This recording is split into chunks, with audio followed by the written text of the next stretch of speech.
Hello बच्चों, आज हम लोग नया टॉपिक पढ़ेंगे कूलम्स लॉ। इलेक्ट्रोस्टैटिक्स का लेक्चर नंबर 2 है कूलम्स लॉ।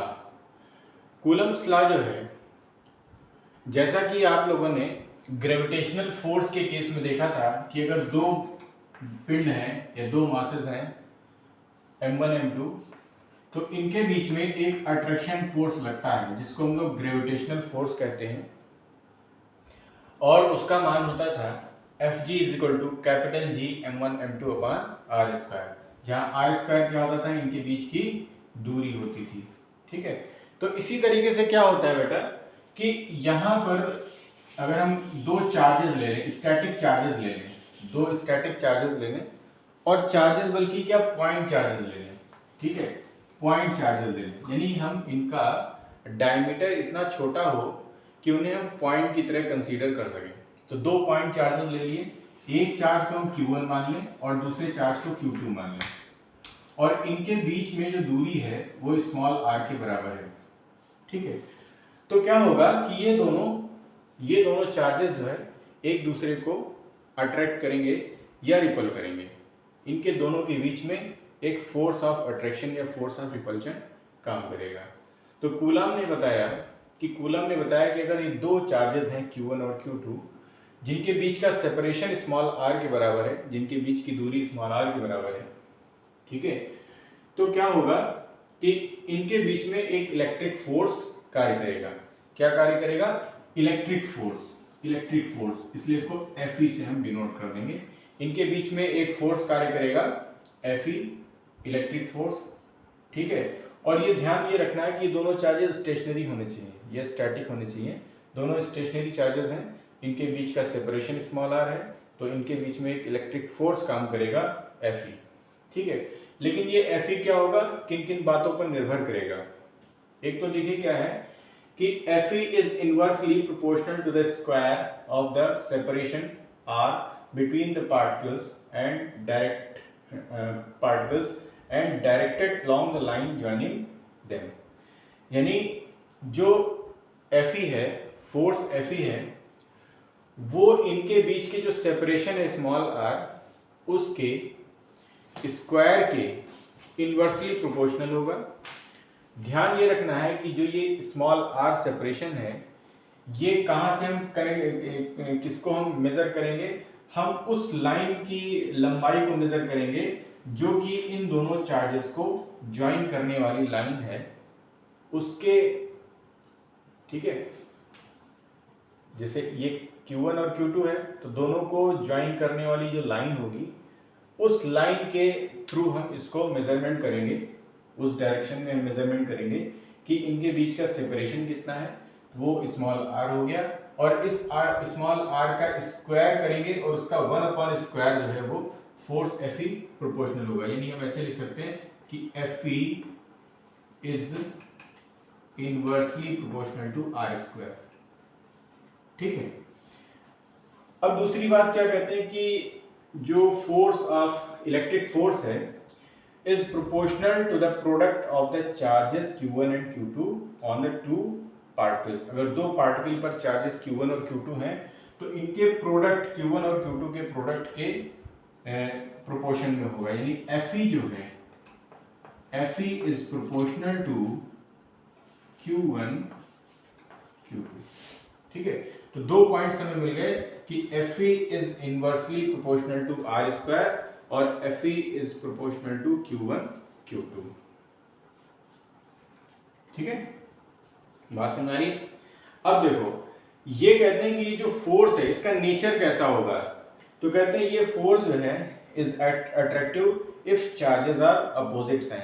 अगर ये दोनों चार्जेस Q1 और Q2 अपोजिट साइन के हैं, अपोजिट साइन का मतलब क्या हुआ कि एक पॉजिटिव हो दूसरा नेगेटिव हो, कोई एक पॉजिटिव हो और दूसरा नेगेटिव हो, पहला पॉजिटिव दूसरा नेगेटिव, पहला नेगेटिव दूसरा पॉजिटिव।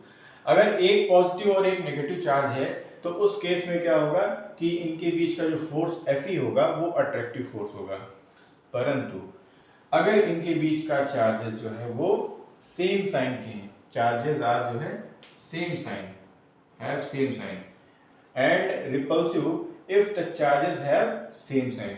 अगर Q1 और Q2 के साइन एक समान है, जैसे दोनों पॉजिटिव हो या दोनों नेगेटिव हो, तो उस केस में जो Fe है, इलेक्ट्रिक फोर्स है, वो कैसा होगा, वो रिपल्सिव होगा। यानी अगर सेम साइन के हैं तो रिपल्सिव, अपोजिट साइन के हैं तो positive. Plus plus plus plus repulsive, minus minus repulsive, plus minus attractive, minus plus attractive, ये ध्यान रखना है। तो इनको हम कंबाइन कर सकते हैं, और कंबाइन करके अगर हम बात करें तो कंबाइन करके देखिए ऐसे लिख सकते हैं,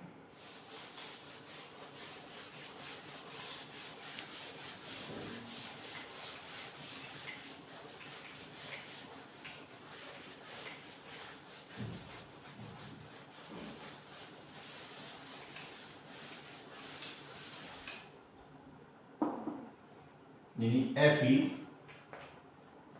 इज प्रोपोर्शनल टू 1/r², और दूसरा फॉर्मूला क्या था, Fe is directly proportional to Q1 Q2। तो हम इसको कंबाइन करके लिख सकते हैं, Fe is proportional to Q1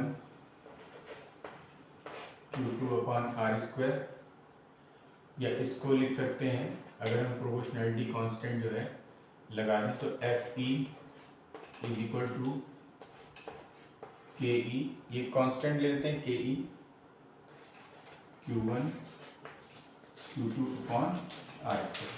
तो ये जो फॉर्मूला है, ये फॉर्मूला बन गया इलेक्ट्रिक फोर्स का according to Coulomb's law. Fe is equal to k e Q1 Q2/r²। अब देखिए अगर सीजीएस यूनिट है, सीजीएस यूनिट है, तो सीजीएस यूनिट में क्या होगा, के ई की वैल्यू जो होती है वो 1 होती है, ठीक है। के ई की वैल्यू 1 हो गई, तो Fe is equal to Q1 Q2/r², और इसका जो मात्रक होगा वो क्या हो जाएगा, डाइन, ठीक है। लेकिन अगर हम एसआई यूनिट की बात करें, एसआई यूनिट के केस में के ई की वैल्यू जो है वो होती है 1/4 एप्सिलॉन नॉट, या इसकी वैल्यू होती है 9 × 10⁹, 9 × 10⁹, ये इसकी वैल्यू अगर कैलकुलेट करें तो 9 × 10⁹ आएगी। और इसको अगर हम लिखें तो Fe बराबर क्या हो जाएगा, Fe इज इक्वल टू हो जाएगा 1/4 एप्सिलॉन नॉट Q1 Q2/r², ठीक है। या इसको ऐसे भी लिख सकते हैं, Fe is equal to 9 × 10⁹ Q1 Q2/r²। अच्छा, हम जानते हैं कि एसआई यूनिट में जो फोर्स होता है वो किस में होता है, न्यूटन में होता है, तो न्यूटन इसका यूनिट हो जाएगा, ठीक है। तो क्या बताया, कूलम ने बताया कि अगर दो स्टेशनरी चार्जेस हैं और उनके बीच का सेपरेशन स्मॉल r है, तो उनके बीच में लगने वाला इलेक्ट्रिक फोर्स उनके बीच के सेपरेशन के स्क्वायर के इन्वर्सली प्रोपोर्शनल होगा। दूसरा, इन चार्जेस की जो वैल्यूज हैं Q1 Q2, इनके मल्टीप्लिकेशन के प्रोपोर्शन में होगा। तीसरी बात क्या कही कि ये चार्ज जो इलेक्ट्रिक फोर्स है ये अट्रैक्टिव तब होगा जब दोनों चार्जेस अपोजिट साइन के हो, और ये फोर्स रिपल्सिव तब होगा जब दोनों चार्जेस सेम साइन के हों, ठीक है। और ये जो एप्सिलॉन यहाँ पर के ई जो लिया है, के ई ये कांस्टेंट है, इसको हम कहते हैं कूलम कांस्टेंट, इसको कहते हैं कूलम कांस्टेंट, ठीक है।